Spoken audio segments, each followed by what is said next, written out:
There we go. Fantastic. I guess that does that for us. Alrighty. Hello, everybody. Um, so we're gonna, I think for anybody tuning in who doesn't know our panelists, as unlikely as that might be, can we start off with some quick intros from both of you and tell me about your favorite Madison race that you've ever done? I'll let Taylor go first. Okay, I'm Taylor, and I have been bike racing. Well, I wouldn't say I'm still bike racing, but my first racing license was in 2001, so a really long time now. Not as long as Matt, which he will tell you. Um, and I've done a little bit of everything. Started as a sprinter, did some endurance. I really enjoy the Madison because it's a good combo of both. Um, I would have to say that racing the Madison at Nationals with Carrie Higgins was my favorite experience. I was still a sprinter at the time. I was really nervous that she had asked me to do it because I wasn't sure if I would be able to hang for the whole race. It worked out great because she took some double pulls whenever I was really dying. And then it was really fun to sprint past all the other endurance riders. And we ended up winning that year. So that's a good memory for me for sure. And racing with Matt and co-ed Madison's. Go, Andy, Matt. you're up. Oh, yeah. All right. Let's see. I'm Andy Baker. I loved Madison's because there's just so much going on that using your brain in addition to your legs is good, which is a benefit for me because anything where I can not have to rely on just my legs usually works out better. Um, and yeah, let's see. My favorite Madison. Ooh, it's tough. I think my favorite Madison might have been when I was still a junior. Um, Racing because I was racing with Andy Dahlstrom, who older viewers may know, longtime racer out at our track, and just getting thrown up to speed by somebody who is a lot faster and stronger than you is just super fun. And I don't get that experience anymore because I way too much. So yeah, I think that might be it right there. We need to team up once this season, Andy, because I'm sure I can give you a really good solid sling. All right, yeah. All right, go ahead, Haldy. All right. My name is Matt Haldeman. I have been, my first racing license to make everybody here feel young was from 1986. Started racing on the track in 91 and have been doing Madison since my first one in 1993, which was the end of that season when I upgraded from 3 to 2. We had a Madison on the last night of the season that year, and that's when I started. Uh, and I would have to say, out of all the Madisons, my favorite was probably in 2012 at Masters Nationals over at T-Town, because of the 10 teams that were in that race, my partner and I were the only two who had never been either a 6-day racer or a professional, and we still managed to finish 6th. And for half of the race, I was actually up on a lap up on Marty Nostine because he and his partner crashed themselves in an exchange. Oh, right on. Alrighty, so for folks who are here with us live, we have you guys muted and we aren't letting you unmute because we're just trying to manage any Zoom bombing or things of that sort. But we do want your questions, and so we will be monitoring the chat. And please throw any questions as we're going along through this in there about clarifications, what we're talking about, all of that. We're going to break our discussion up into 2 parts. First, we're going to go over sort of basics of what folks who maybe haven't done a Madison or are relatively new to it need to know to have a good, safe time doing it, and then talk about some next level stuff, racecraft, strategy, that sort of thing. So I'm gonna I've got some videos that I'll share as we go through, and I'm gonna just sort of throw some questions to our 2 panelists as we go along. So I want to start off with a real basic prompt, which is, what is the most important rule for safe Madison riding? I think Pass over the the most top. important thing, yeah, I was gonna say, go over the top of exchanges. Do not go under an exchange. Do not go through the middle of an exchange. Always go over the top. And why? What happens for somebody who hasn't done lots of these? Like, what does that mean? Why is that such an important core rule? So maybe we should start with like a very basic in case someone has never done a Madison exchange before, right? Yeah. So in a Madison, you're partnered with someone, one person is racing and one person is riding relief. When you meet up with your partner, you are exchanging your energy. So you are passing your speed to them if you are the racing rider, and you're going to grab their hand and you are going to pass your speed and energy to them, which then means you start slowing way down because you've transferred that energy to your partner. So if someone is behind you or if someone is trying to kind of go in the middle of that, all of a sudden your speed is slowing down and you're basically throwing the brakes on and they're going to run right into the back of you. Or if they're trying to go through the middle of the exchange, your hands are in the way, they're going to run into it. The bikes kind of go a little bit like this, your space just runs out. And so going over the top helps save you from crashing, running into the back of someone, and also sets you up a lot better to maintain your momentum instead of getting kind of like slowed down by that whole process. Yeah. Yeah, it's also one of the few things where there's a you there's a rule about it. You have to go over the top. Going underneath, it's mostly a safety thing, but there is also a rule, and you could get a warning or a relegation if you consistently are not doing the safe thing, because we all want to have it be safe. I've got a video clip here that I'm going to try and share here just to give an example of an exchange happenings, because as you say, for folks who aren't familiar with what this looks like, then we can have that video aid. Let me see if I can Yeah, while grab you're getting it that. up, I was just gonna say kind of what you were saying about having to use your brain in the Madison. I think everything happens so quickly, you have to really be paying attention. And a majority of the time, if you're doing a good job paying attention, you should be able to go over exchanges. Yeah. All right. This is from our Grand Prix in 2022.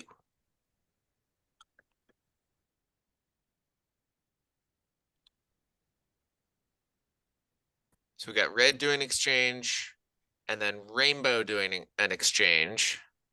And I might play that back here. What I wanted to highlight for this is what it means to pass over the exchange, because specifically, so red, let me go back here. Red, you can see, starts at the back of the field. And so if you watch this, you can see everyone goes under them. And that's okay. But then rainbow is in the middle of the pace line, right? And so in this case, red, being behind rainbow, is obligated to go, this rider has to go over those folks. Let's do that once more.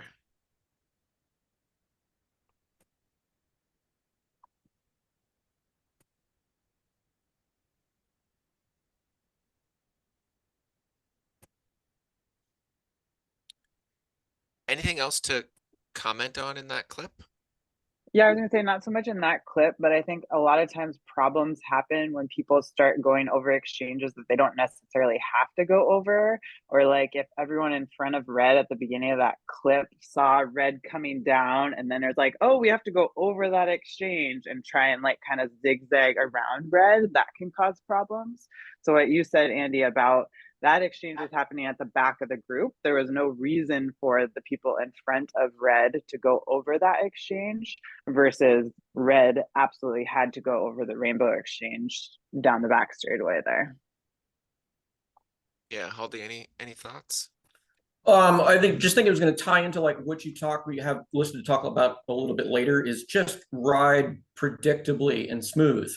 And that's why this whole situation works out okay, because everybody just stays rolling along the line that they're on. So everybody else can predict what's going to be happening around them.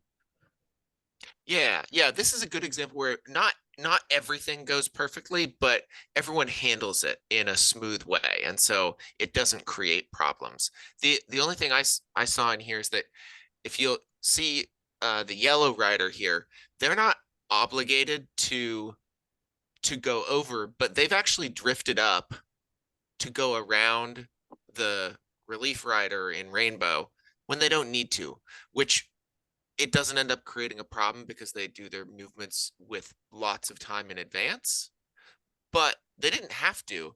And you can see at the end, they end up being stuck and losing their place in the pace line. They're kind of stuck out eating wind for no reason. So it's tactically unnecessary to, they're not obligated to go around, and it costs them to have done that. All right.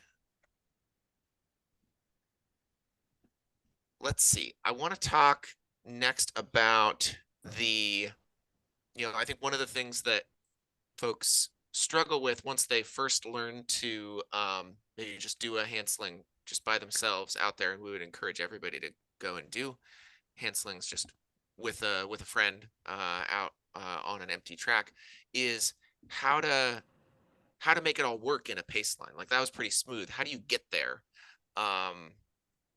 And to prompt that discussion, I'm gonna do another quick example here of, well, actually, let's let me do another quick example here of a pace line from the same event and see what you all have to say about it.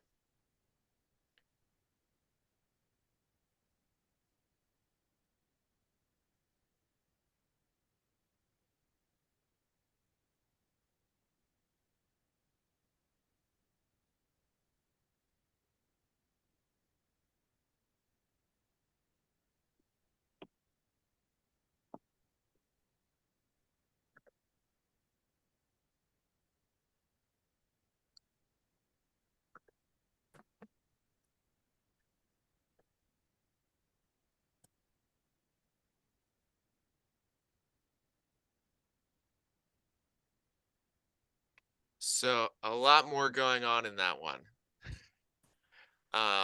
What are some things to remark on with that? So in the first change that you see there, when they're coming out of turn 4, the one comment that I would make there is notice how those two teams didn't close super close together and were pretty wide apart, which forced the whole pace line to go much higher really than it should have.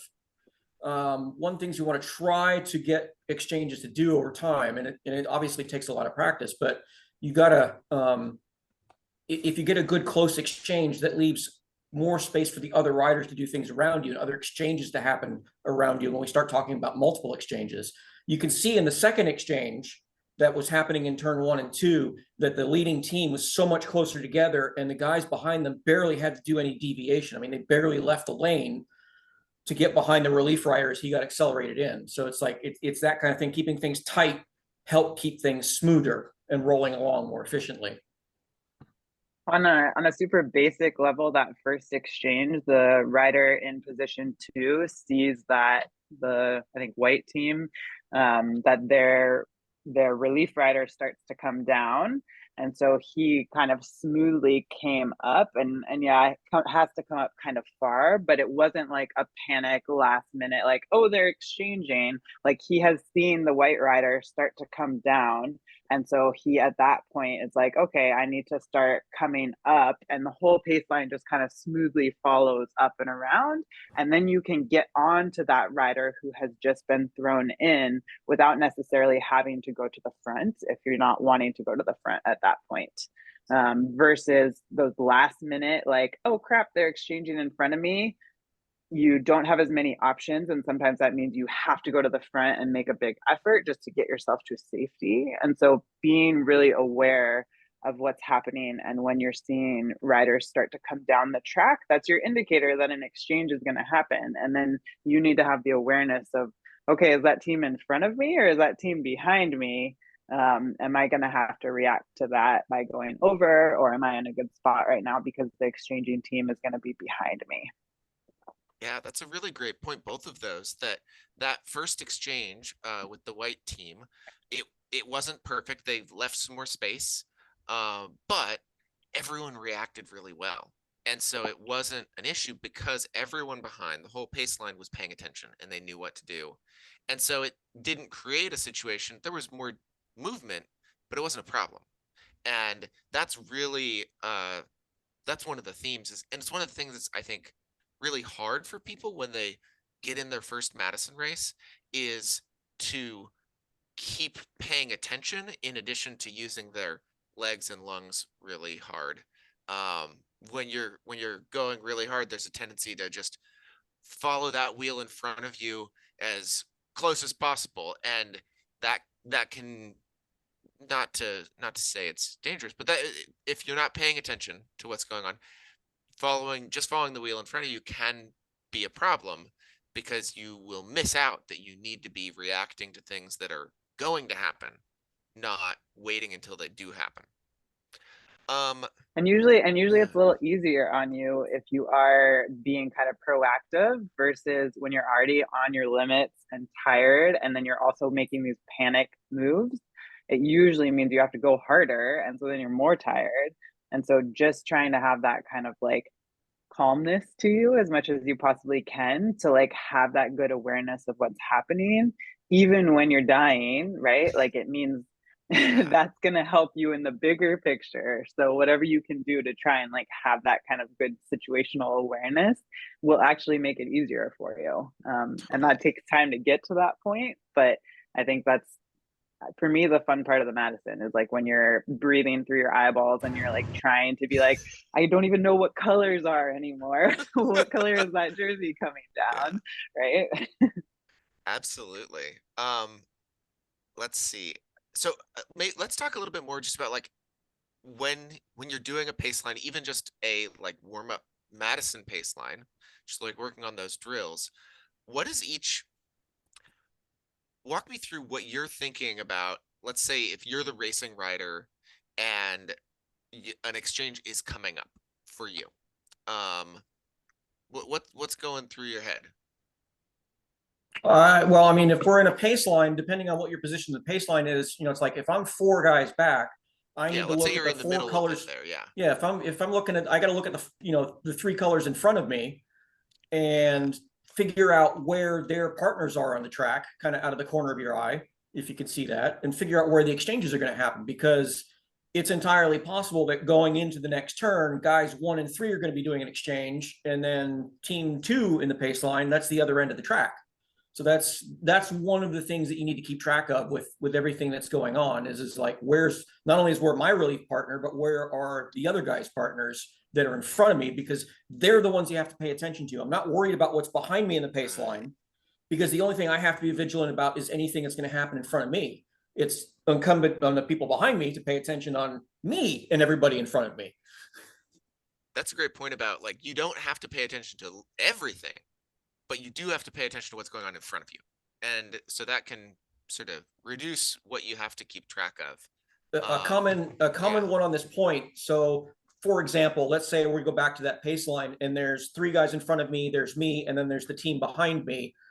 Maybe the team behind me is a little bit more inexperienced, and the relief rider comes in really early. We have this happen sometimes. If it's going into a turn and the first four guys don't have somebody exchanging, and the relief rider comes all the way down, there is the tendency for some teams to get like very nervous about that, but there's no reason, because I'm not touching this guy. Nobody in front of me is going to touch this person. If we all just ride by it, it's absolutely fine. And that's something that's another thing that kind of like freaks people out sometimes when their partner doesn't come down and comes right next to them. It's like, well, that's just like a points race with somebody riding right next to you. Don't worry about it, because everything that's going to happen to this rider is behind you. So it's got nothing to do with the line you're on getting around the rest of the track. I would say sometimes when I'm feeling a little bit nervous in that type of situation, I might bump myself up just a little bit. Like I'm still in the lane, but I'm giving myself just a little bit more buffer space because that makes me feel a little bit more comfortable. Like I have a little bit more room to escape, right? And I do that the same in a points race if people are like really making me feel cramped. I want to have a way that I can kind of almost push through if I need to. Like trust no one basically. Yeah, that's a good um point, right? Always have an escape plan. yeah, and it doesn't mean you're like, we talked about, I think in that first clip, the yellow team, I think that kind of went up when they didn't really have to. I don't necessarily mean do that, but I think that in that pace line, that other person is coming down low, and I just want to kind of establish a little more space for myself. I might just bump up to the red instead of being like on the wheel in front of me on the black line, right? Just so that I take up a little more space and maybe they don't come down as tight on me, because then I have that escape route if I need it. Yeah, yeah. I see in the chat, David asked, generally people don't pull off at the front of the pace line. And I would say, so for a pace line drill, you absolutely normal to pull off.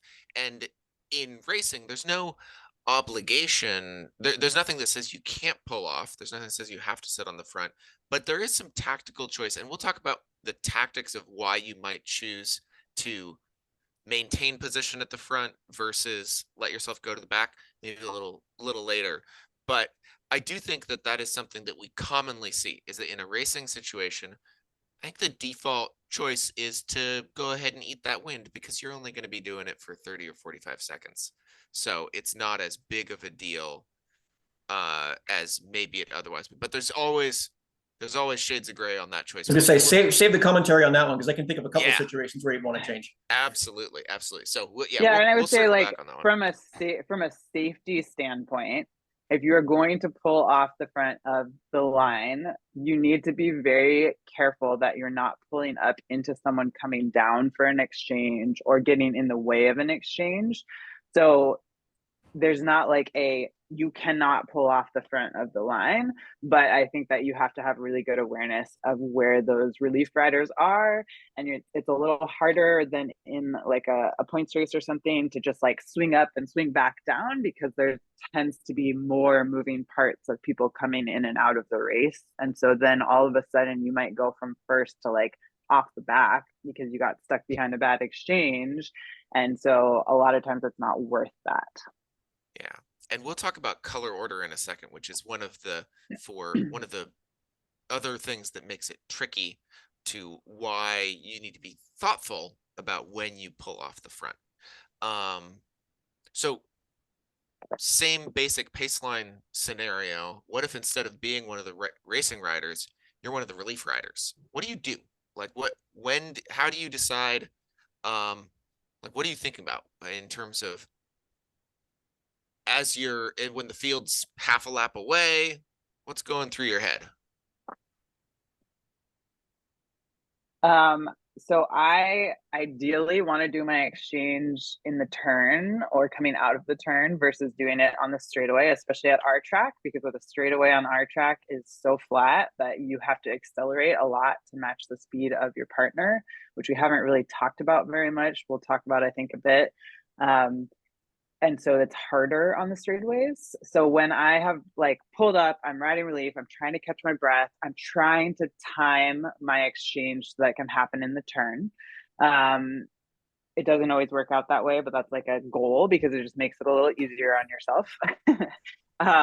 And then I'm trying to look to see where my partner is in that line and where the other relief riders are in around the track around me. And so sometimes for me, especially if I've been feeling like a little sketched out with exchanges, I will like purposely myself farther away from everyone else so that I just can like do my own exchange and not have to worry about anyone else. And I think that that's something that maybe we don't at our track always do a good job of. It seems like relief riders often like all want to like ride together and clump together, and then that makes it really hard.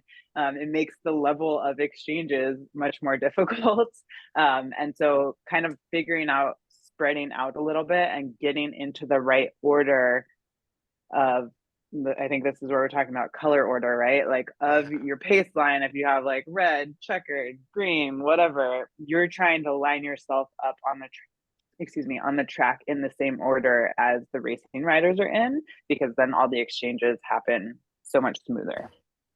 Yeah, yeah.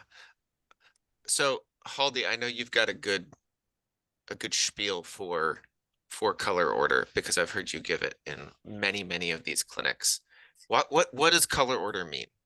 So color order, you have the racing riders on the track. Let's say it's blue, red, green are the first three riders. So riding along, the relief riders need to come down and do exchanges in the same order as the racing riders on the track. So again, blue, red, green, we'll call it, because if they are out of order in relief, let's say green is at the front, you have red in the middle and blue at the back. Well, blue is the first rider who's going to come into this situation. And if green drops down, where do blue and red go in order to exchange with their riders? Because then you're trying to dodge around somebody who's completely out of line with the people around them. Let's just say chaos ensues, as well as maybe some explicatives and so forth and so on. So it's very important that the relief riders and even the racing riders in the race. I've often been amused at the reaction of people around me when I talk to them, because they're like, it's like, why are you talking to me? We're racing. We shouldn't be exchanging information. We absolutely should be exchanging information. It's like, I will tell a rider in front of me on relief that I'm about to pass them because my guy is now in front of them. You know, it actually kind of goes back to David's pace line question. Sometimes riders exchange in the pace line. And if you were in color order waiting in relief, and then all of a sudden my rider, let's say it's a two-person breakaway, if my rider pops up and hops behind the other guy, well, then we need to realign ourselves to make the exchange work. Or So attack, it's very, or an attack happens or something like that. or an attack happens or something. Yeah, it's a very dynamic thing. There's a lot of situations where color order can change. You need to talk to the people around you. I mean, I've even talked to racing riders. It's like I've been in a pace line where the racing riders in front of us have changed their color order, and I need to point out to them, it's like, hey, your teammates aren't in color order. We need to sort this out, or pay attention, or watch out, guys, or anything, just to keep everybody in general safe in the race. The one extra comment I would add to that, and we talked about this yesterday at the meeting, is like some of our Madisons now are happening during daylight hours. That means in turns 3 and 4, color order is very hard to see the relief riders because they're just basically black silhouettes. And the one thing that I have managed to learn over the years is I'm very familiar with what my partner looks like on their bike. It's like, it's also important to learn the silhouette of what your rider looks like, because when you're looking into the sun, into a blind corner in 3 and 4, I know that that's my rider because I know what Taylor looks like on a bike, or what Kirk looks like on a bike, or what Andy looks like on a bike. So that's a handy little extra tidbit of information to try to keep in your head what everybody looks like when you can't see their colors. And that helps too when you are like blurry vision because you're going so hard, right? Like we talked about earlier, you know, like at the beginning of the race, you might be like, oh, it's easy and we're going kind of slow. And like all these exchanges I can find my person. We have so much time to do it. But in the thick of it, or towards the end of the race, when you're really tired and your brain is not working as well, those little like cues of like, I know what Matt looks like and I know how he comes into an exchange, so I'm going to be able to see him even out of the corner of my eye, right? Yeah, I've got an example here to maybe illustrate this not going perfectly.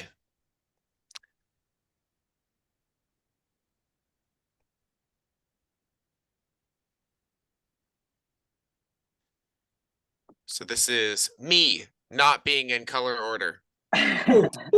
Oh, very awkward. So that's what happened. Nobody went down, but everything got all mixed up because I was in front of, I'm going to skip back here.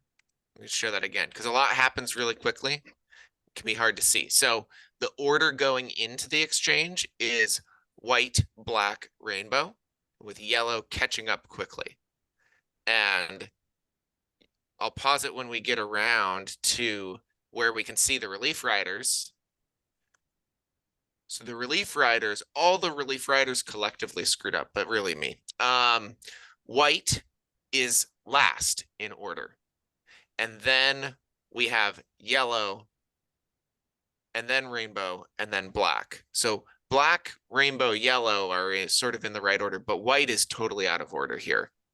And in this case, what should we all have done about this? Well, I can think of two things, because this goes back to the point Taylor was making earlier about the fact that you have all of the relief riders. I mean, you've got Yeah, 4 riders here, and all that's 4 thing relief one. riders are clustered together in the same space. It would be so much easier for everybody if, I mean, even in the turns, I mean, look how close they are packed together just in the turn. If they spread out a little bit more, it would be easier to arrange the situation. And then, yes, one at this point, one would wonder why white is so far behind the other guys. Somewhere along the way, he should have seen that his racing rider was up front and moved to the front of the line. And again, just let everybody know, hey, my rider's up front. I need to be first. But what about just in for you in this situation, Andy? Because I think like, yeah, we're pointing a finger at you. Everyone's kind of out of order, but like, Yeah. why did you come down there? What were you thinking Why at did that I? moment? I What were you even probably thinking? wasn't thinking very much because I was Yeah. pretty firmly outclassed in this race and was working really hard. And like you said, and that's one of the reasons why we do try and drill these things and put them into places that ideally it's easy if you've talked about it a lot beforehand and practiced it a lot, then when you are breathing through your eyeballs, that's a lovely expression. You'll make the right choice instead of the wrong one. But sometimes you do still make the wrong choice. Which Because is this not had a happy ending. This had yeah. a happy ending. Yeah, it all Nothing worked happened. out. We lost some track position, I think is the worst situation that we had. The biggest adjustment in that whole scenario was the yellow team, because yellow started coming down and then they both had to move up higher because all of a sudden stuff was happening in front of them that they weren't expecting. Yeah, and that's actually a really good example is that you don't always make your exchange. The relief rider, I think, Haldy, you pointed out on that first one that we looked at where you said that, the default is you want the relief rider to come down really close so that everything happens close together. When there are multiple exchanges going on, one thing that we all did well, amongst the things that we did poorly, was we left a lot of space so that all this could happen safely. If we had all been dropped down tight to the red line, it would have been a lot harder for everyone to maneuver around our out of orderness. Yeah, and I think we have that on the list to talk about later, but Yeah. exchanges do not have to happen in the sprinter's lane. Like a lot of times you have to find the best place on the track to do it. And especially when there's more exchanges happening at the same time, not everyone is exchanging in the lane because you're going over the top of another exchange in front of you. And you might actually be doing your exchange like up at the blue line or something. And there's nothing wrong with that. Yeah. So just being aware that exchanges could happen in different places. The same if you're behind someone, they might be doing their exchange with the blue line, so you're gonna have to go even farther up and around them. That's right. And at a certain point, it does get kind of wild that you could be. Ideally, we want the racing happening below the blue line and the relief riders up above the blue line just to separate where things are at. But sometimes the race has to go high. I was going to say, I can't remember which GP it was, but it was a while back. It was one of the ones, I know that Holloway was in town, and when we were doing the Madison, at one point during the race in the home stretch, our track is wide enough for 5 teams to do an exchange at the same time. I was part of that.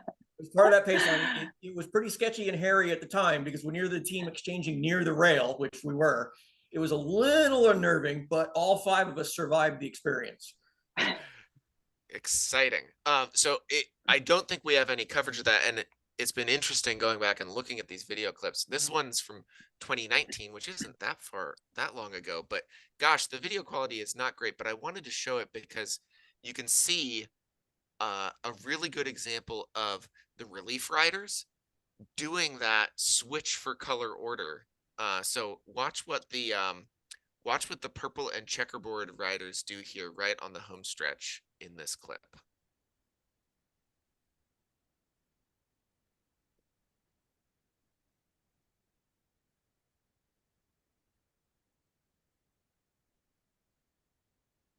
So you can see that purple even waves the checkerboard rider forward to say like, hey, get into the right order here. And then everything goes really smoothly. And that's a good example of like how to do it right, is be paying attention and communicate just in case the other person next to you isn't paying attention. Yeah, Yeah, I was and gonna as a say Holly result of said that, that pace line kept moving along just as smoothly as it was coming into the exchange. Yeah. When everyone follows these color order rules, there's none of that chaos that we often end up seeing. Yeah, and I think Holly said it earlier, and I'll reiterate it because I think it is really important. Is when you're riding relief to communicate with the relief riders, and then when you're in the pace line too, you know, different people have different ways of showing that their partner's coming in. Like some people do like a slap on their butt or whatever to make sure that the person behind them knows that their partner is coming down in case they're not paying attention. And so I would say that there is a lot of that type of communication that needs to happen to make things run smoothly. And so don't hesitate to do that. Like, hey, you need to be in front of me, or like, blue, like you need to be at the back, or whatever it is. And it's helpful when you know the people in the race so you can just yell their name. Yeah. but but having that like confidence, if you're doing a good job paying attention and you see that the order is all chaotic, you can kind of direct a little bit. Yeah. One of the things that I do, maybe not 100% of the time, but I try to, especially when I have the spare breath for it, is when I'm going along racing in the pace line, I will just call out loudly, ideally, the colors that are coming up so that anybody around me can just have that prompt of like, oh, an exchange is about to happen. Look in front of you and see if that color is in front or behind you in the pace line, because you're going to have to either move up or not. That is very generous of you. I don't think I've ever had enough breath to No, do that. that's like the first 10 laps of the race, and then it's just Okay. yeah. Something I would say though, that one of the clips we just watched was, I think, with the chaotic exchange. Yeah. The person on the front was not going 100%. And maybe that's something like I used to think that whenever when I first started racing Madison, I'd be like really nervous to like, I have to go as hard as I possibly can whenever I'm racing. That is not the case, right? Like you don't have to be on the front drilling it as hard as you can, unless that's your team strategy. But most of the time, if you have a bunch of people just like sitting behind you, it's not going to be the best to just like sit on the front going as hard as you possibly can. And so knowing that you don't have to be going 100% when you're in, because there are a lot, and as we talk more about tactics, there are a lot of reasons not to do that, so that you can set up better for using your energy to make bigger moves, and not feeling obligated to just like go hard all the time. That is a great point. It is not a pursuit. Yeah, it is a points race, and I think most of us are know to not just go all out for as hard as possible the entire time in a points race, unless you're in my field, in which case please do. Please just and yeah, there's absolutely times to go hard, but there's also a lot of times when that's just going to be wasting your energy.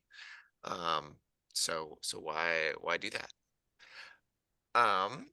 Let's see. I want to talk a little bit about, so if it's just what we talked about, like if it's just one rider coming down, whole field moves up, goes around, that sort of thing.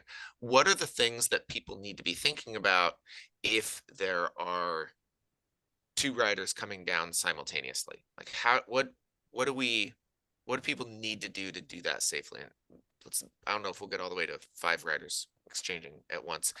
Well, so let's use two that. riders. Yeah, let's use two riders an example. So rider 3 in a pace line, if two people in front of you are coming down to do an exchange, rider 3 in the pace line, the thing you need to think about is, okay, 2 exchanges are going to happen in front of me. So I need to be passing over basically 4 riders in front of me. I need to pass over the relief rider who's about to get flung in of the second team. So thinking about it in width on the track, imagine that rider 1, if he's on the black line, his partner's going to come down to the red line. So the next team has to stack above that. And then that puts me going probably about the blue line to get around 2 exchanges happening in front of me. And then same thing stacks out. The more teams there are, the higher up you're going to have to go to safely pass all of the exchanging happening in front of you. I'm also thinking at that point, if I want to kind of chill and wait to get on the wheels of those riders who are getting thrown in, or if I want to take that opportunity to get myself to the front of the group and maybe attack over the top of those exchanges, because that's a really good time to change your position and get ahead of people.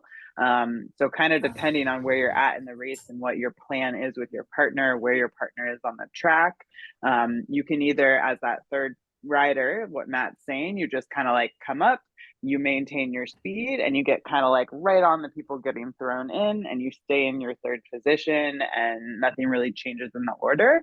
Or you can see that those 2 riders are coming down, and you can be like, this is an excellent chance, because even though they are going to change their momentum, there's always that lag time, right, where that exchange is happening. That's an excellent chance to attack over the top of those exchanges and either get off the front of the group at that point, or just use that to advance your position to that number 1 spot in the pace line. Totally. Yeah. I think one of the important things, so if it's 2 riders exchanging and then a third person not exchanging, there's that piece. One of the things that can sometimes be dangerous for folks is if it is a rider that's going to exchange, someone not exchanging, and then a rider that's also going to exchange. Because now, as that middle rider, you have to get between potentially 2 relief riders. And so that's one of those situations where communication is super important, right? If you need to make sure that that second relief rider leaves space for you to get out of that box of exchanging people. That's something that I've seen be like tricky or confusing situation. Yeah, and I'd say that's another example, like where I was saying earlier about how I kind of like bumped myself out a little bit earlier to give myself that space. And that might mean I actually start going up and around before I really need to give myself that exit to get around the exchange happening in front of me before that rider number 3 exchange comes down. Cool. We've gotten some questions about just like the where and when to exchange on the track. And we already talked about a couple of them in terms of all things being equal, you want to exchange as low as possible because that reduces the amount of movement that has to happen behind you. But what about something even more basic of just, do you exchange every time you come up on your teammate? You don't have to. No, yeah, you don't have to. It's kind of it can be a tactical thing to skip an exchange. Some of it has to do with like the makeup of your team. I've done a couple of Madisons with Bobby Walltower, who is very much a sprint type and not a super endurance type. So there have been times going into sprints and such that we have skipped doing exchanges so that I'm throwing Bobby in much closer to when the sprint is, so that he can use his speed to the maximum and also not, or I should say, survive more of the race, since he spends a little more time in relief than I do. Okay. Taylor, I would say, thoughts? yeah, I was going to say, I think a great point. It depends on the makeup of your team. I have been both sides of that, where I have been the sprinter that definitely needs more recovery. And then I also have been the person who's been like, okay, I'm fine right now. You look like you're hurting. Like, it's going to be better for our team right now if you get a little bit more rest. And it also depends what's happening in the race, because like we just talked about, it's not always going 100%. And so it might be better at that point in the race to skip an exchange, stay nice and like relaxed and smooth in the pace line so that you can set up better for a big attack or for a sprint. And so some of that is the plan you have in advance with your partner, and some of that is just what's happening in the race at the time. I think in general, I would say it's better to exchange most of the time when you meet up with your partner, because that one time we were like, oh, I feel great, it's going easy right now, and then somebody puts in a massive attack and all of a sudden you are off the back, and your teammate, you have just passed your teammate, so you have 500 meters to go until you're going to see them again, and you're like, well, that was a terrible decision. Right? Yeah. So unless you are really that much stronger or the pace is that, mellow for you, I think it is better to exchange when you meet your partner. And that's part of what's fun about the Madison, is that getting a little break and coming back in. Yeah, there's that, it's dynamic. I agree. I think it's it's a good default. The default assumption is you're going to make the exchange. And just to put it in really simple terms that even somebody who's never done a Madison before, I think could relate to, the on our track, if you're exchanging every time you see your partner, it's gonna be about 40 to 45 seconds. And doing a 45-second on-off interval versus a 90-second on, 45-second off interval, we all know how big of a difference that is. It's huge. And so I think the default is that you want to make that exchange so that, so that you don't think you're okay and then be like, oh, a whole nother 45 seconds. That's a really long time to chase that attack that just went. And I guess, something with the community. Go ahead, Matt. Oh, I was just going to say, I was going to back up to something slightly more basic. Was it is okay to call off an exchange if you don't feel safe to do it. Like, let's say you see that a mismatch in color order is happening. There's nothing, I mean, I have at times waved off my teammate, just to say, stay out there, because it's not a good time to exchange. Something's going to happen. And then, the race goes on from there. But there's nothing preventing either the racing rider or sometimes the relief rider. I'll use Bobby as an example again. There was one Madison we did where he was completely gassed after a sprint, and it was coming back up on around it again, and he just looked at me, he's like, no. Yeah. So I had to ride a little further. I was going to say, a lot of times if you are the person who's maybe the weaker link on the team and you're like, oh my God, I am dying, like if I get thrown in next time, we're going to be off the back. That is the time to tell your partner, like, I need a break, like I'm dying, right? When you're doing that exchange, like, I'm dead. Say something to them, because then they are anticipating that maybe the next time they come up to you, maybe we should skip that exchange, because then it doesn't do the, like, they're coming up to you, you're coming down and you're actually like really dead, so you're coming in too slow, and so then it's a total botched exchange, and then they get screwed over and you don't actually get the rest because you've still tried to come down for that, versus if you've almost planned it the last time around, like, don't throw me in next time, right? Then you actually get a little more real rest, and they're anticipating like that they're not going to do an exchange, and so they've maybe sat in more, or they're not like planning to exchange with you, right? It's good to have that communication with your partner as the race is going. Totally. The other thing that you can do in that situation, once you've communicated it so that your partner knows what's happening, is maybe you're not all the way to needing them to do a full extra one. You can ride a little faster so that they're out there for 2.5 laps instead of a lap and a half. And it sounds counterintuitive to say, you're really tired, why don't you ride a little bit faster when you're on relief? But that's actually, I think maybe we can talk about that a little bit, because I find that's something that surprises people, is just how slow you should be going when you're on relief.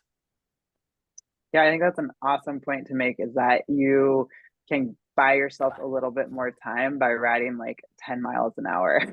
right? Then, which is slow, it's not going to be tiring. You're going to be able to recover, and it takes your partner a little longer to catch up to you.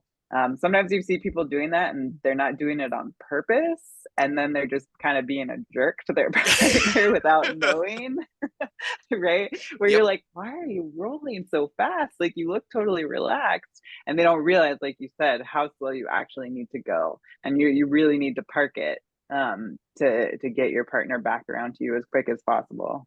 Matt, you look like you have something to say. Well, I was going to say, because going back to that Madison I did in 2012 at Nationals, the guy I partnered with was from Blaine, which was a much shorter track than ours. And on shorter, steeper tracks, the relief riders have to ride faster just to stay upright. So it took me about half of that Madison to get the other guy to slow down on his relief laps, because every lap he was doing, I was doing 3. Yeah, you were doing 70-second pulls and he was Yep. doing 45-second pulls. Yep. And that's a painful formula.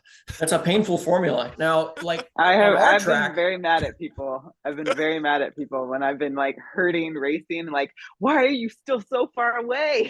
Like, slow down. I mean, in theory on our track, just to use an example, let's say a team does a perfect exchange right at the bottom of turn 4 going into the straightaway. So ideally, the next exchange is going to happen half a lap away coming out of turn 2 for the next exchange. So as a relief rider, you need to think about, okay, I have the straightaway and turns 1 and 2 to meet up with my partner again. Some of it is scrubbing off the speed, because even though you transfer some momentum, you still have some speed. So it's like you go all the way up to the rail, and then it is a crawl along the rail, hopefully, to perfectly meet up with your partner again. If you go a little too fast or too slow, then you have to adjust. But it's a very slow roll at the top of the track. I mean, when I first started Madison here, it was still legal to actually hold I was on gonna to the ask, rail. yeah. When did We that used to be able to just change? wait at the rail and then dive down from there. But then the rule changed, so we had to figure out how to shark slowly enough. Yeah.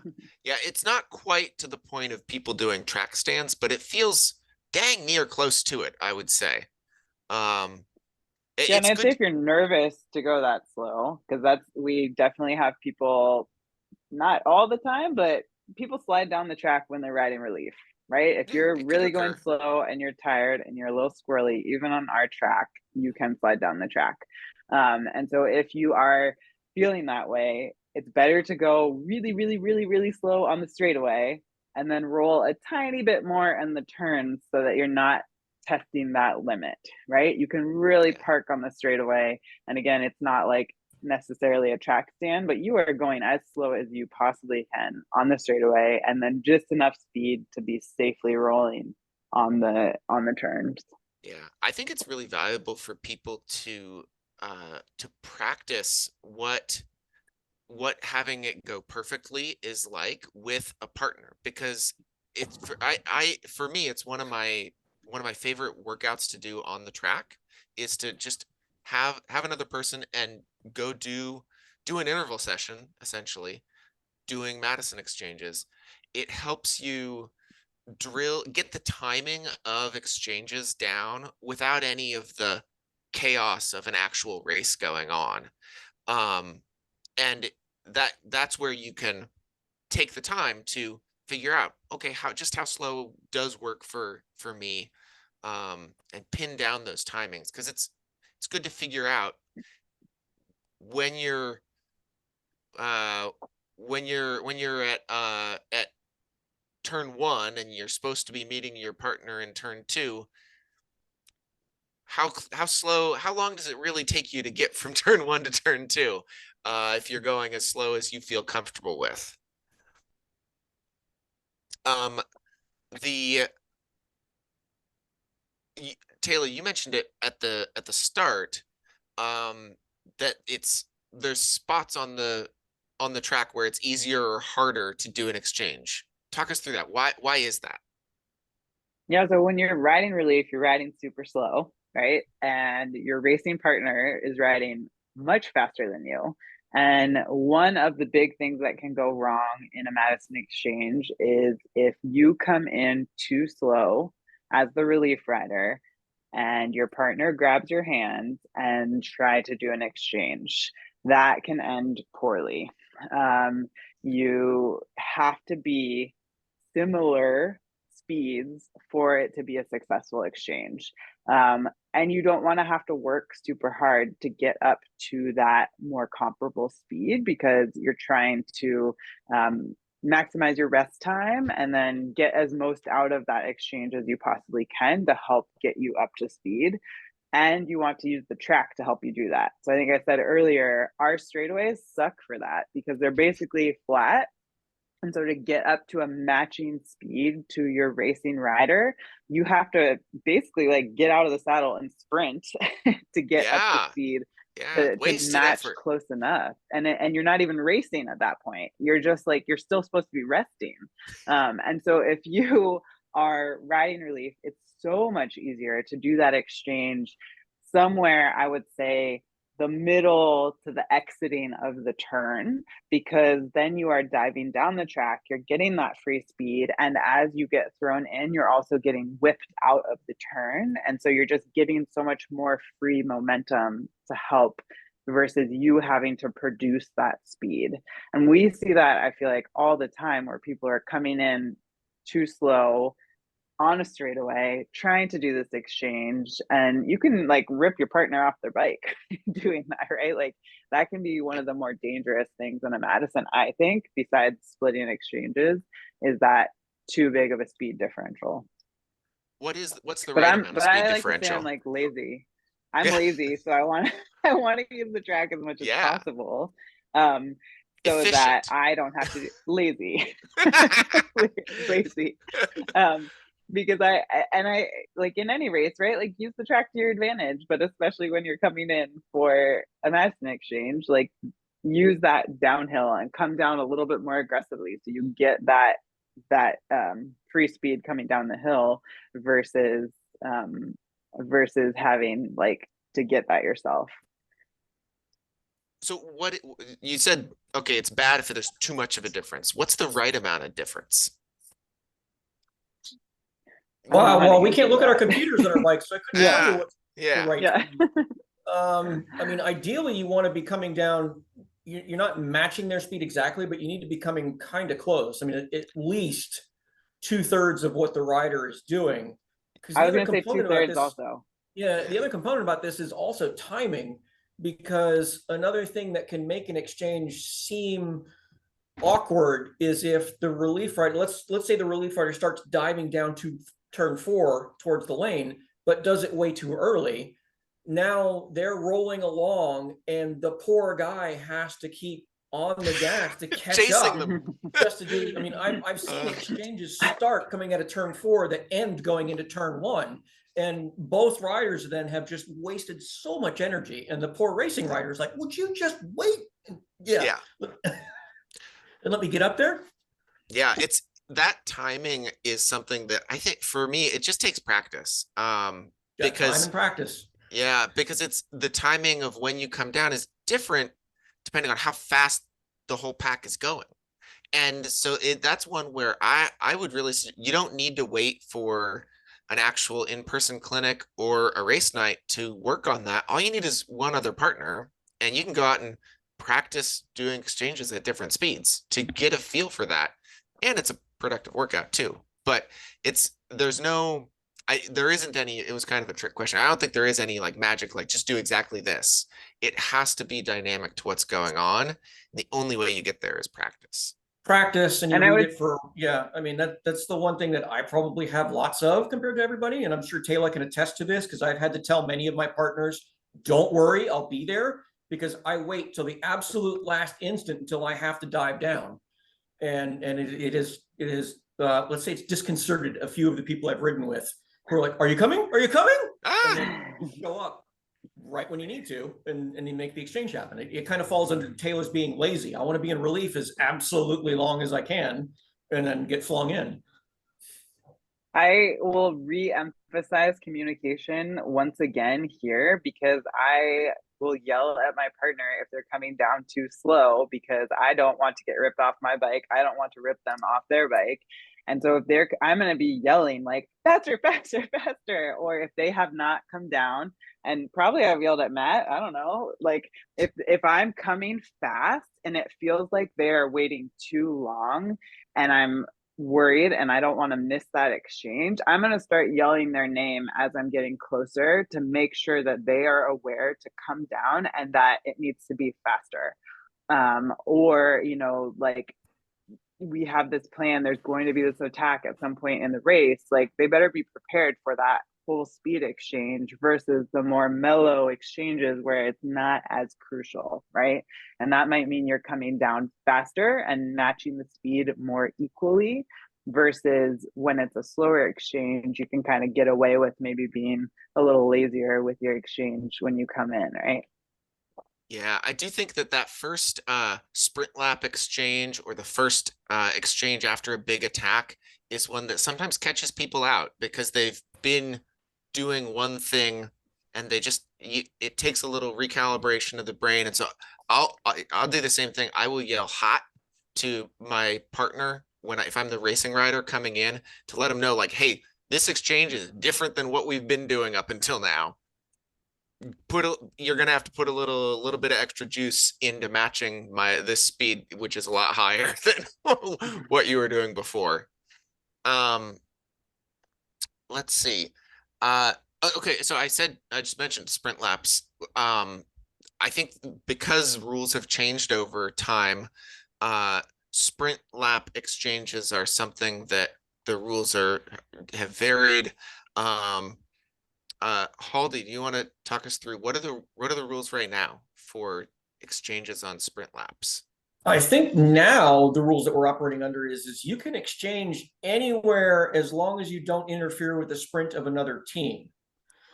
Yeah. That said, doing an exchange in turn 3 or 4 in a sprint seems inefficient at the very least, because if everybody's already going at sprint speed, you're not going to be able to fling your partner in and have them gain any places.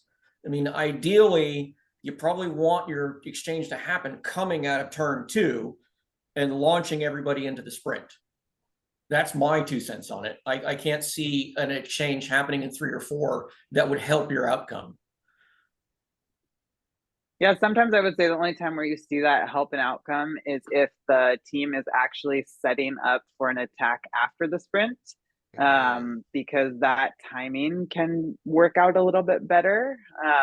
But yeah, typically, like if the sprint is already engaged and everyone is going full sprint speed, that exchange is going to slow your team down.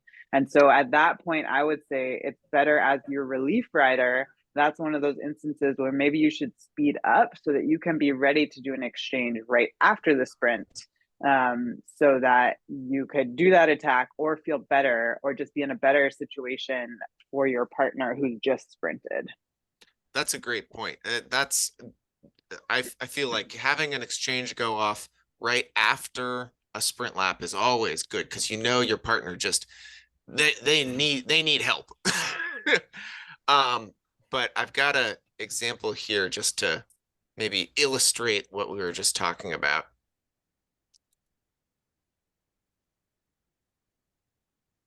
Are we coming into the bell on this? Ooh. Sorry. Yeah. So I think in this one, yellow's trying to set up to relieve just after the sprint, but Okay. because of where they set up, they come down and in this case, this is one where they did get a warning because they impede black from continuing to overtake in their sprint. And so if they had done this and just stayed at the blue, no warning, no issue, it's all good. It's only because they got in the way of other people who are sprinting that there was a rules issue. And since we're talking about sprints and exchanges and sprints, actually one of the most intense times to pay attention to for exchanges is the exchanges happening in 1 and 2 just after a sprint, because you have the chaos of 3 guys who have just been sprinting next to each other, and those teams all trying to exchange all at speed not necessarily being super smooth because they're all over, I don't want to say all over the track, but they're no longer in a smooth pace line. You have people stacked up next to each other already from having been sprinting each other and attempting exchanges.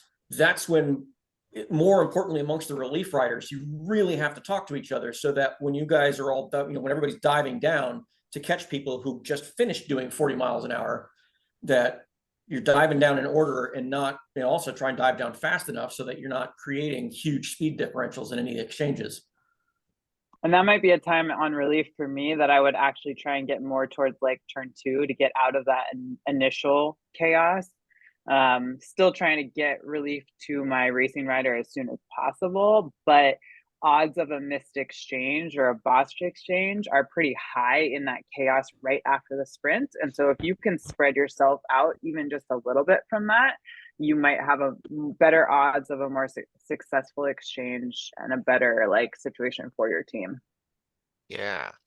One thing we haven't talked about is just, and this is getting a little bit back to basics a bit, is what you do after you complete the exchange. So you've been the racing rider, and then what comes next? And I've got another clip for that. Let's see if that goes. So watch Maddie here in rainbow at the front.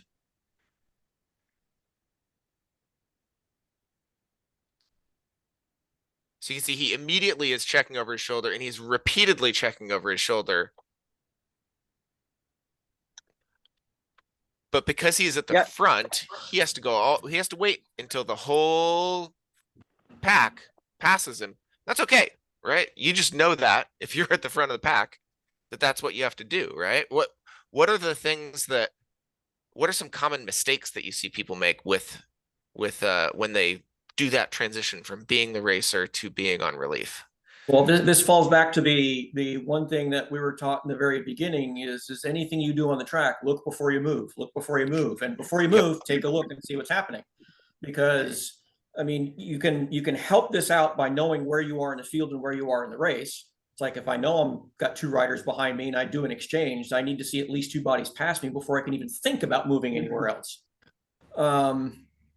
Depending on your speed and where you are, it's like, Maddie's example there, you can even go onto the apron and let everything pass you before you come back onto the track. There's nothing that says you can't leave the track surface and go to the apron as things are going on by you and then coming back on. The one thing you want to do is safely get yourself out of any danger happening around you and then move out to the rail. That race that I was talking about that had Daniel Holloway in it, my partner and I did an exchange. And I remember looking back just after I'd flung Kirk into the race. I looked back and I was like, wow, there was a body coming up behind me. And I decided to look back one more time just to make sure. And Holloway was moving so fast that he had closed the distance. I thought I was safe. And if I had moved at that point, I probably would have crashed him. If I hadn't looked the second time, probably would have taken him out. So just always make sure you're not cutting anybody off when you're going up track. Yeah. Good life skills on the track anyways. Absolutely. Like, we should all be doing that anyways. Yeah. And it is totally fine to go onto the apron if you need to. If you feel like you're going so slow that you don't want to be on the actual track surface, that's okay. Just don't go back up onto the track until you've checked and double checked that you're clear. It's also fine to just stay in the lane, right? Then everyone's just obligated to go around you, but you just ride a straight line is kind of the gist of it. I would say one more thing is that when you are clear to go back up the track on relief, I think your goal is to get up as high as you can, as quickly as you can, in a safe way. You're not like meandering up the track gradually because things are happening so quickly. And yes, our track is long, and so there tends to be more time, but people also tend to be really spread out all over the track. And so your job as that relief rider to be safe is to get out of the way as quickly as possible when it's safe. That also helps set you up better for re-exchanging with your partner, right? If you ride half a lap on the apron, that screws them over. So making that like once it's clear, a very definitive, you're going up as high as you can on the track safely and quickly. Yeah, that's a really good point, that anytime you're doing that transition from either being racing rider to relief or relief getting ready, setting up for an exchange, either be be one or the other, and don't spend time being kind of wishy-washy or meandering, like you said, right? Because you want it to be really obvious to everyone else around you what you're doing. And so either you're up out of the way or you're imminently doing an exchange, and time spent drifting around in between is confusing to everyone else. I want to talk real quickly, not that things ever go wrong in Madison's, but what are things, so we've talked about a couple things that can go wrong, right? When the speed differential is too high. Um, I've got an example of one. I'll put myself on display here of something happening. I was trying to set up after a sprint to relieve my partner, but I don't do it right. And I just want you to feel free to tell me what I do wrong in this clip.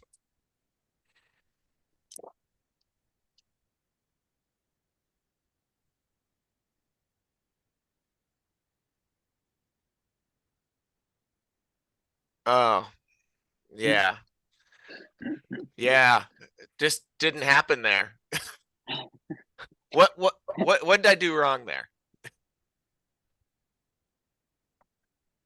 Paul, do you want to chime in? Back that It's up hard because to, it skipped yeah, on me back and it I up a didn't. little. Oh, sorry. Yeah. Yeah. Okay. So here you can see, so my partner, Kenny, is down here. Yeah. I'm up here. And because they've just finished a sprint, the light blue team is kind of right where I want to be. Right.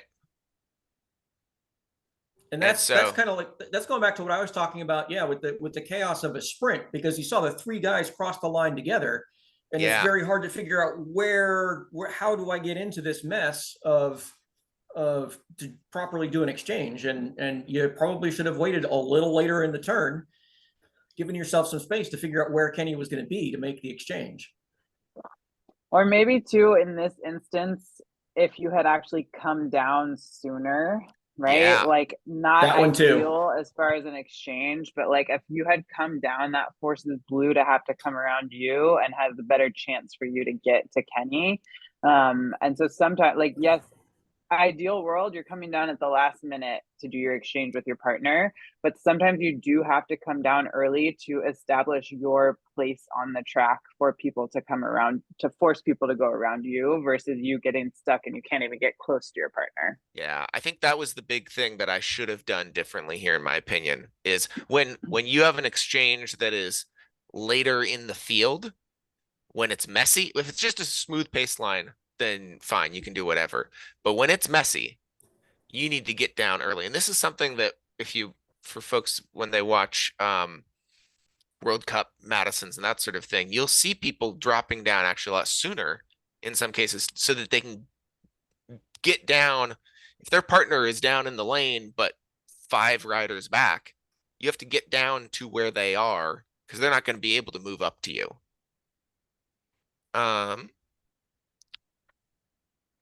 Let's see. So the other things I want to chew on a little. Let's see. So another basic thing, we kind of talk about hand slings as how you do an exchange, and there's a couple ways to do it. But what if someone is interested in Madison's but is scared of holding people's hands? What can you do? All you technically have to do is pull even with your partner, right? That's Yep. what the rules say. So I don't even, correct me if I'm wrong, you do not even have to touch them at all. You don't Do have not to have to touch. It's touch called a pull even. wireless exchange. Yeah. Wireless As long as exchange. you draw even and your partner takes off in the race, then you can just move off to the side and drop in relief as you normally would. It's not the most efficient way to do it, but it can be done. Yeah. Yeah. So if you are interested but just worried about the whole throwing someone around thing, you can still do it. And if you do time those exchanges in the curves, you can still save a lot of energy. You can get up to the right speed. It just takes timing practice. Or And if that's you a good way really to want to torture practice the yourself, timing. if you really want to torture yourself, there's nothing in the rules that says you actually have to be a team on the track. Oh God. Whew. I exploited this one night when we had a rainy Friday night. My partner decided he wasn't going to wait to see if it got dry and then left, and I rode 3 Madisons solo. If you want to learn Wow. how to watch a field, be a solo rider in 3 different Madisons. Yeah. So let's talk about a couple of like sort of next level things.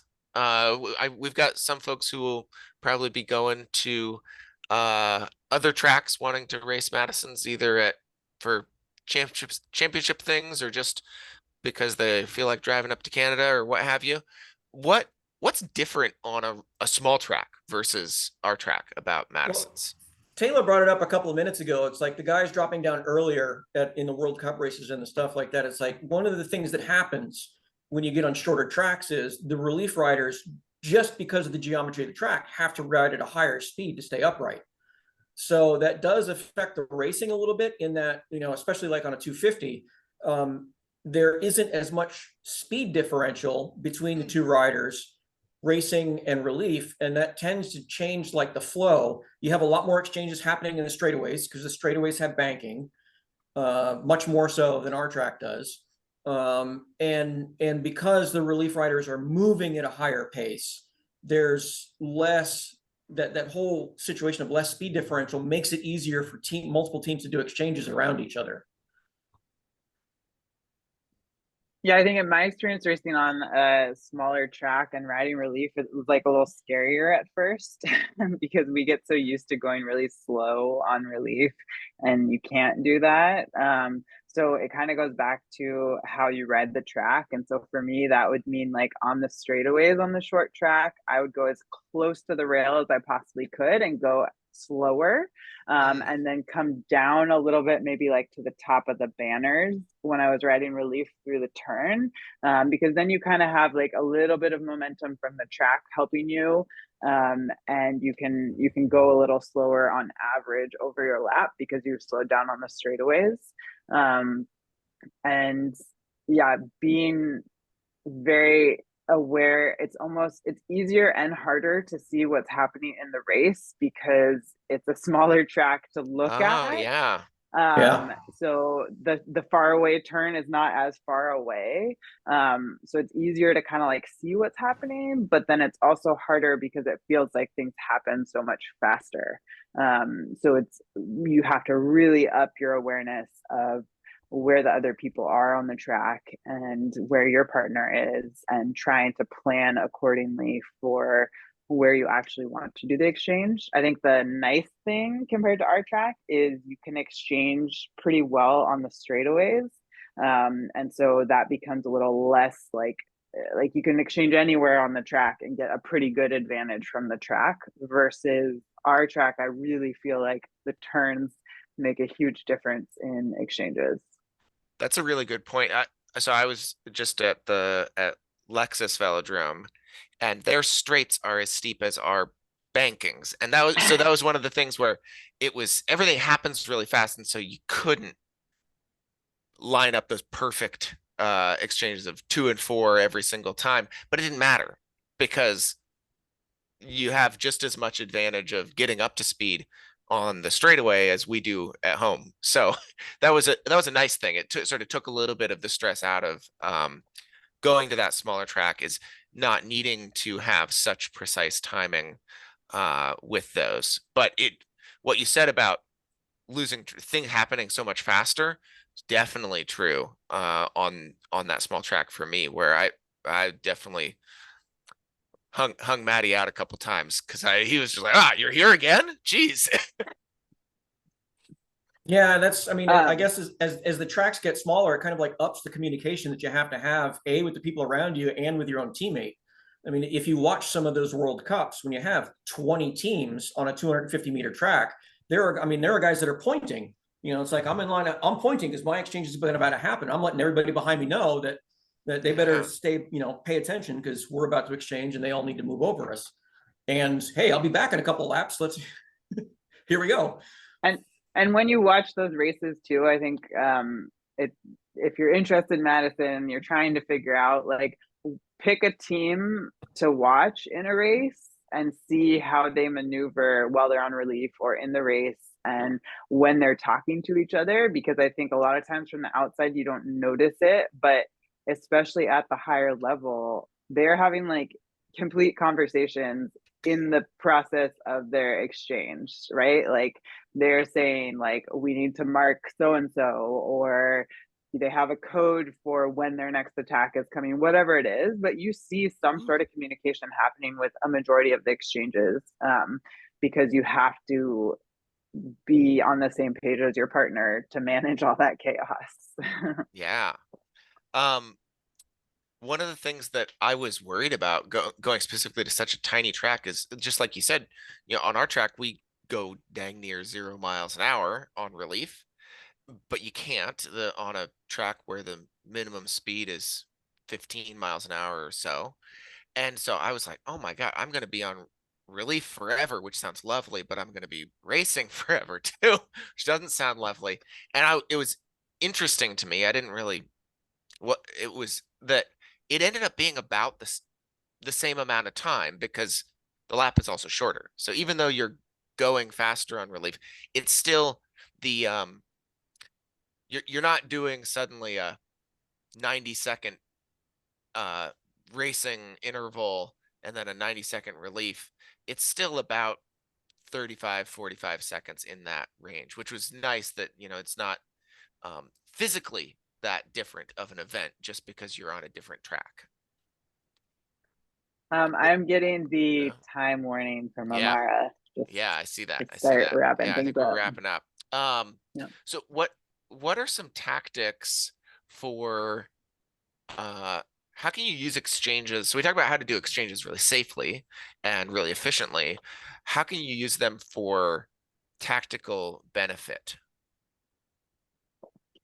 That's going to go back to the makeup of your team. I mean, like Yeah. both of us have already kind of like talked about this a little bit in different tactics, but like, in my case, like when I was doing it with Bobby, he being very much a sprinter type, we tried to make sure that our exchanges were happening so that I was throwing him into the sprint.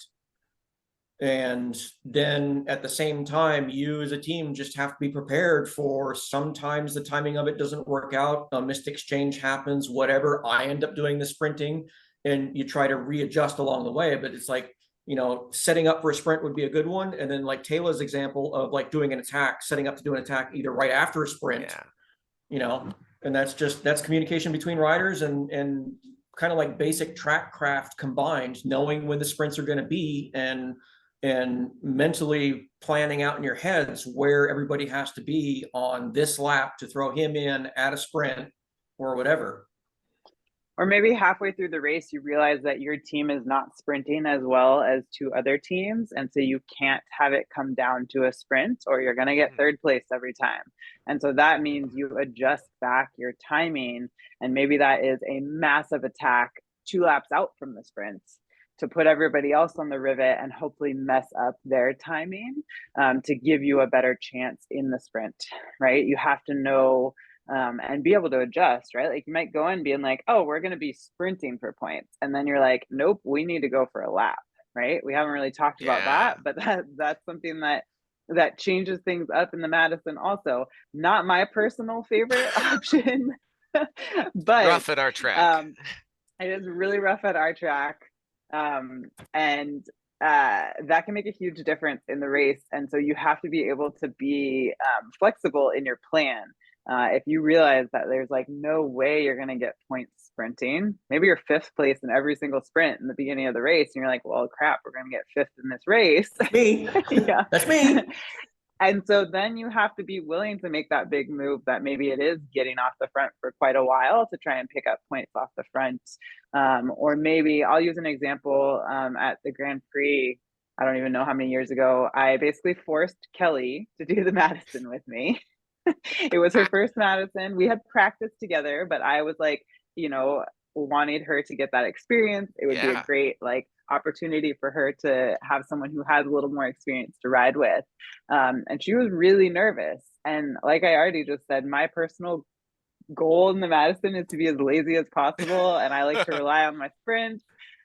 she did not want to be around anyone else. Mm, And so that changed the game very quickly, where she attacked and we got off the front, and then we had to commit to that at that point.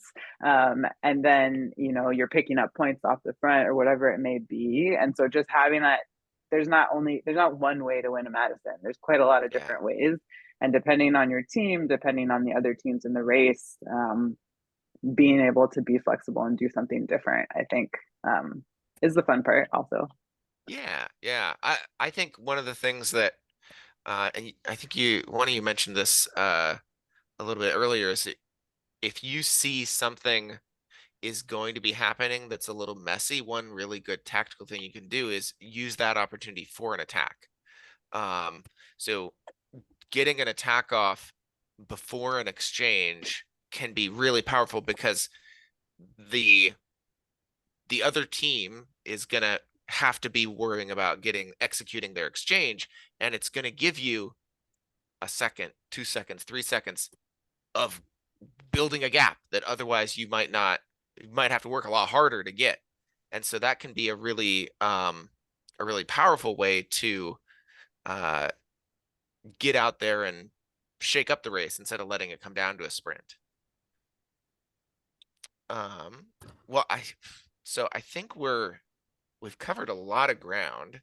We could probably talk about the tactics and all of that forever, but that's um that's maybe a much longer discussion. So I think I'm gonna just do a check and see if there are any other questions from the folks who are here live. And I not would see, say yeah. that I have raced a lot of Madisons.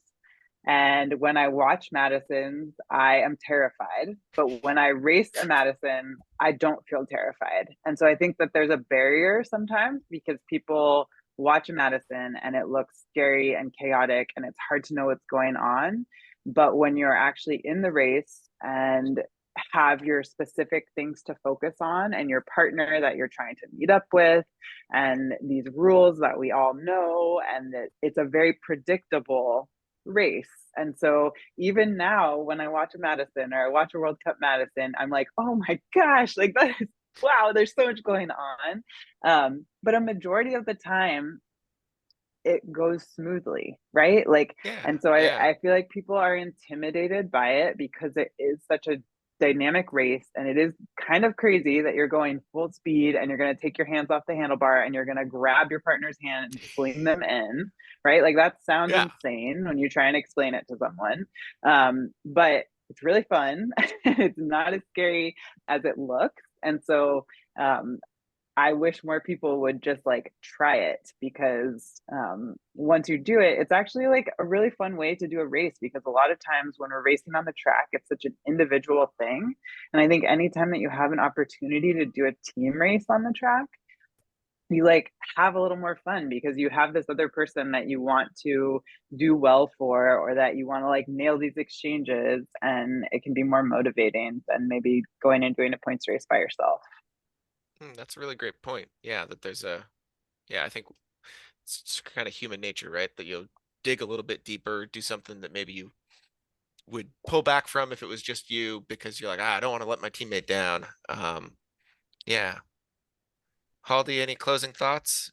I was going to say there's also just the great endorphin rush of when you pull off a high speed sling, it just feels so good. Whether you're the person getting flung in or the person doing the throw, it's just such a wonderful feeling to execute and pull off. Totally.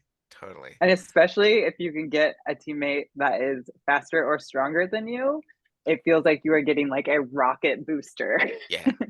And from the flip side, I will say throwing someone who's a lot smaller than you is also a hoot. That's a lot of fun too. All right, so to wrap it up, I will say if hopefully for anyone who's done lots of Madisons, they've also learned something in this, but really if you haven't done a whole lot, this is maybe giving you a little bit of an interest of coming and checking out, which is great because we have, as soon as it's dry, uh, a bunch of clinics planned, as well as Madison focused Wednesday night racing this season to give people that. We talked about how like it's important to drill these things so it becomes second nature almost, and we're gonna try and give you guys those opportunities. So with that, I think hope to see a whole bunch of folks trying this out, and a big thank you to both you, Taylor and Haldy, for being our panel for this clinic. Not a problem. Thank you.